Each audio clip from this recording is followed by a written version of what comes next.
जैसे परघर पावना रह उठाए चित, जैसे दूसरे के घर में, दूसरे गांव में, रिश्तेदारी में कोई परौना चला जाता है, मेहमान रूप में जाता है, वो वहाँ रहता अवश्य है, लेकिन उसको पता है कि मैंने वापस जाना है, और उसको अपने घर की रह रहकर याद भी सताती रहती है। कहते हैं जैसे पर घर पावना रह उठाए चित, तो यहाँ से आपका ऐसे मन हट जाएगा एक दिन, और फिर उस सतलोक में आपका अगला कदम सतलोक में होगा।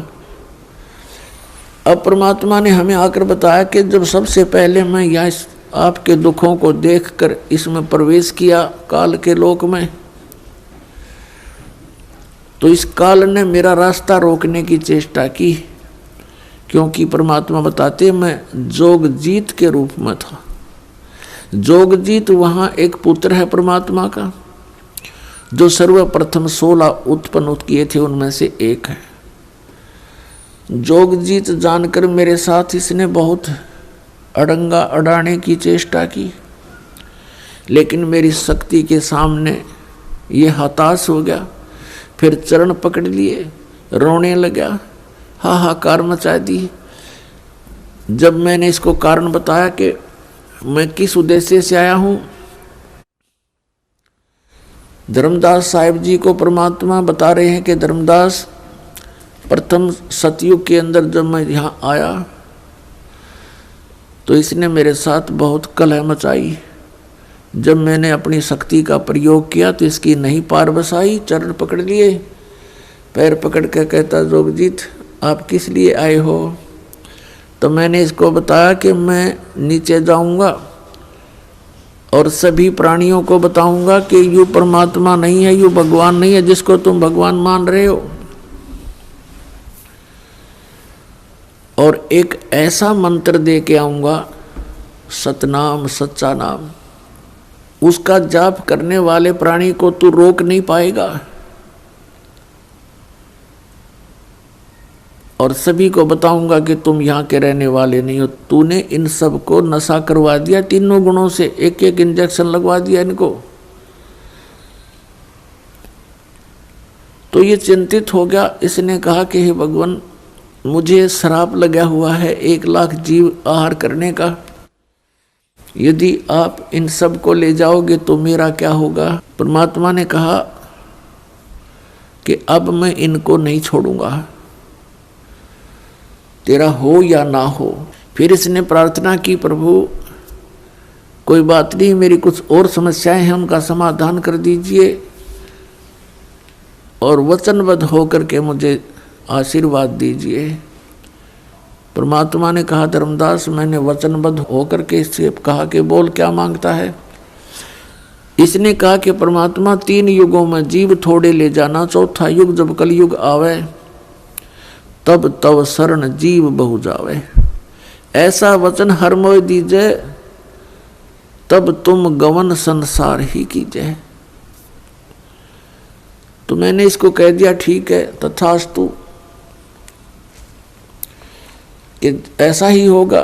फिर इसने एक प्रार्थना और की थी कि परमात्मा जबरदस्ती ना करना हे बड़े भाई, क्योंकि जोगजीत रूप में खड़े थे परमात्मा, और ये भी उन्हीं का भाई है। परमात्मा से कबीर से उत्पत्ति हुई इस काल की ज्योति निरंजन की।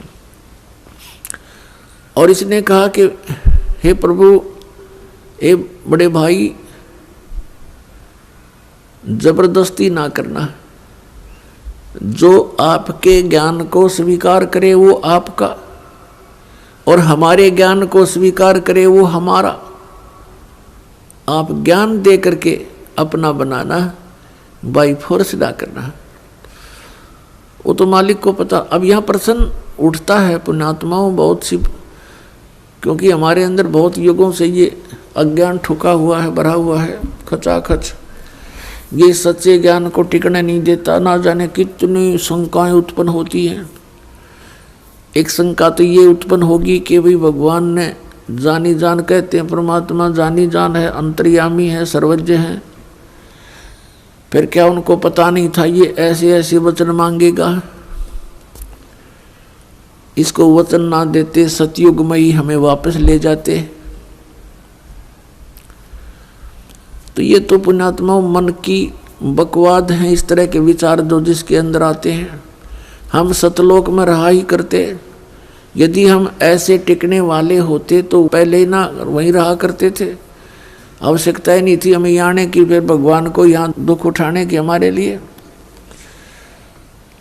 परमात्मा को पता था कि सतयुग त्रेता द्वापर में ये प्राणी दुखी नहीं होता। पुण्यकर्मी प्राणियों को मनुष्य जीवन मिलता है सतयुग त्रेता द्वापर में, जिनके बहुत घने पुण्य होते हैं और वो सभी साधना भी करते हैं, मनमुखी साधना करते हैं, शास्त्र विधि त्याग कर भी साधना करते हैं।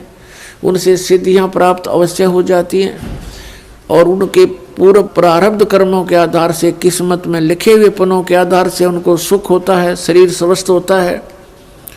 सतयुग में पिता से पहले पुत्र की मृत्यु नहीं होती, जो सबसे बड़ा जख्म होता है पिता के लिए। और पत्नी से पहले पति की मृत्यु नहीं होती, जो पत्नी के लिए बहुत बड़ा दुखदाई होता है। और बहुत लंबी आयु होती है, शरीर स्वस्थ रहता है, आहार बहुत ही अच्छा होता है।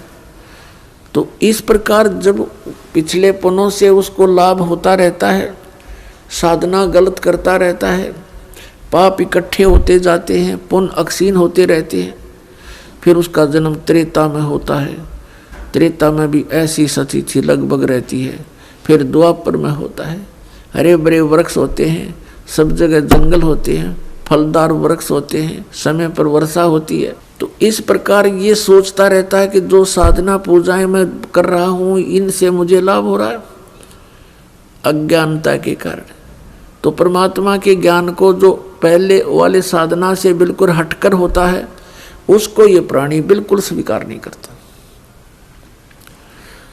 अब कलयुग के अंदर ये प्राणी बिल्कुल कर्महीन हो जाता है, पापों की गठड़ी बांध लेता है और पुण्य इसके पास रहते नहीं। ये साधनाएं भी करता है और लाभ कति होता नहीं, या तो नास्तिक हो जाता है या फिर दुख को भोग कर ही अपना जीवन पूरा करता है। और उन अज्ञानी संतों ऋषियों ने, उन्होंने सतयुग के अंदर जो साधनाएं की, अब उनको वो मार्ग मिला नहीं, यह सतनाम उनको प्राप्त हुआ नहीं जो पाप नाश करता है। और जिस कारण से उन्होंने अज्ञान सिद्धांत बनाकर समाज में प्रवेश कर दिया कि कर्म तो भोगना ही पड़ता है, प्रारब्ध में लिखा हुआ तो भोगना ही पड़ता है, इसको कोई चेंज नहीं कर सकता, इसमें कोई परिवर्तन नहीं हो सकता। तो पुण्यात्माओं, हम परमात्मा की खोज इसलिए करते हैं, परमात्मा को इसलिए खोजते हैं कि हमारे जीवन में कोई कष्ट आवे तो वो टल जावे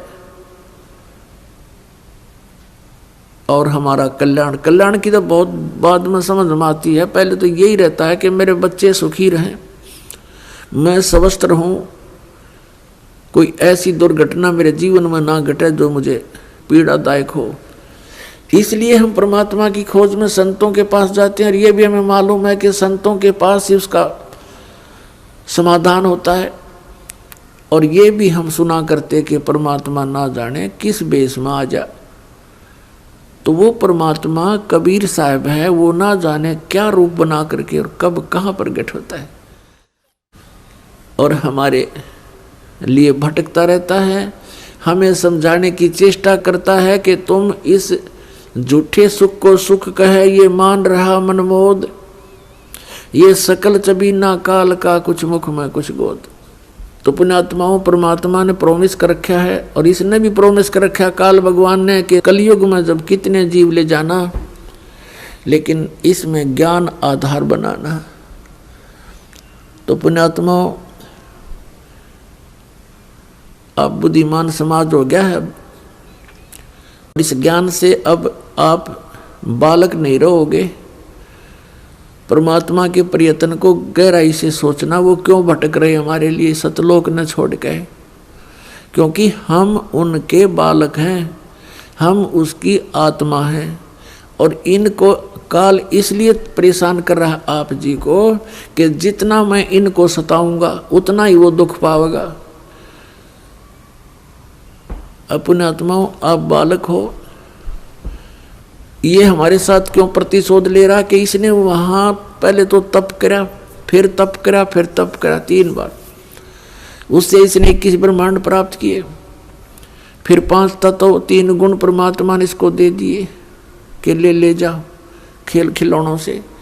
फिर हम इस पर आसक्त हो गए, हम परमात्मा को भूल गए, अपने भगवान से मन हटा लिया। जो हमें सब सुविधा सब सुख देवा था उससे मन हटा करके एक हीरो की तरह हम इसको चाहने लग गए, जिस कारण से हम भगवान के दिल से उतर गए। और देखो सेब कितना अच्छा फल होता है, यदि वो सेब खराब हो जाता है तो वो दुकानदार उसको रखता नहीं, उसकी आत्मा बहुत दुख पावे। एक सेब खराब हो गया, बाहर फेंकना पड़ा कूड़े में, तो हम वहाँ खराब हो गए थे भाई बच्चों।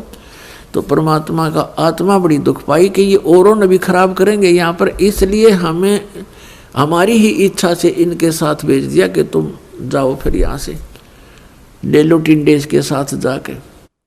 अब इसने फिर अलग ब्रह्मांड के अंदर परमात्मा ने व्यवस्था की, एक जिस आत्मा ने सबसे पहले स्वीकृति दी थी इस काल के साथ आने की, उसको एक लड़की रूप बनाया जिसको अब दुर्गा कहते हैं। उसके अंदर हम सभी को बीज रूप में भर दिया और उसको सबल शक्ति दे दी कि बेटी तू जितने जीव कहे यु काल उत्पन्न कर देना, वचन से बोल देना, उतने प्रकट हो जाएंगे। पुण्यात्माओं, हम अज्ञान को सुन सुनकर स्थान स्थान पर हमारा माइंड, हमारा मन अड़ जाता है कि ये कैसे हो सकता है। जैसे एक समय ऋषि वाल्मीकि जी ने एक कुसा से डाब से पुत्र बना दिया था सीता के लिए, और पालने में लुटा दिया बना करके। सीता जब कपड़े धोकर आई तो पुत्र को देखकर पूछा, पिताजी ये पुत्र किसका है? कि बेटी क्या बात, आपका नहीं है? कि मैं तो पुत्र को साथ लेकर गई थी कपड़े धोने के लिए। ऋषि जी ने सोचा था कि लड़की के बच्चे को कोई उठा ले गया है, जंगली जानवर वारो रो मर जाएगी, इसलिए